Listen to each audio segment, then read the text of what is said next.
Le comité de rédaction de l'accord de Bougival est réuni ce matin à Nouméa autour de Manuel Valls.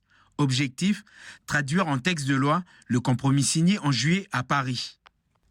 Autour de la table, les loyalistes, l'UNI, l'éveil océanien, Calédonie Ensemble, le Rassemblement et le Sénat coutumier. Une majorité des signataires, mais pas le FLNKS, qui campe sur son rejet de l'accord. Mercredi, une délégation du bureau politique a rencontré Manuel Valls. Échange serein mais ferme. Le FLNKS reste campé sur ses positions. Le Front dénonce une nouvelle forme de colonisation et réclame un accord négocié en Kanaki avec une date claire d'accession à la souveraineté avant 2027. Elle a réaffirmé la nécessité d'un nouvel accord politique avec une date claire d'accession à la pleine souveraineté avant 2027, négocié en Kanaki et dans un cadre bilatéral respectueux. Mais pour le ministre, il faut avancer.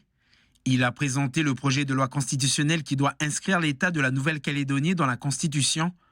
De même, je n'ignore rien de la prise de position du FLNKS. Ma porte reste ouverte, mais nous devons avancer.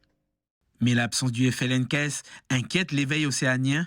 Si on décide d'avancer maintenant avec Bougival sans les FLNKS, on a vu ce qui s'est passé sur le projet de loi constitutionnelle sur le dégel du corps électoral, donc il n'y avait pas d'accord global, il n'y avait pas de signature du FLNKS, mais on peut penser qu'il peut y avoir des risques pour notre société, pour notre pays qui est déjà en grande difficulté, s'il y avait un Bougival qui passait tel quel sans les FLNKS.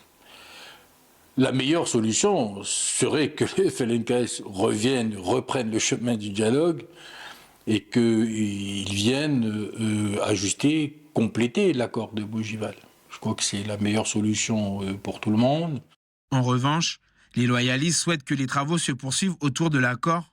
On voit bien cette branche FLNKS-CCAT là ne propose aucune solution, n'est dans aucune ouverture et manifestement ne souhaite absolument pas d'accord pour la Nouvelle-Calédonie, n'est prêt à aucun compromis, sauf que la Nouvelle-Calédonie s'est toujours construite sur les compromis mutuels, puisque nous sommes deux aspirations contraires dans ce pays.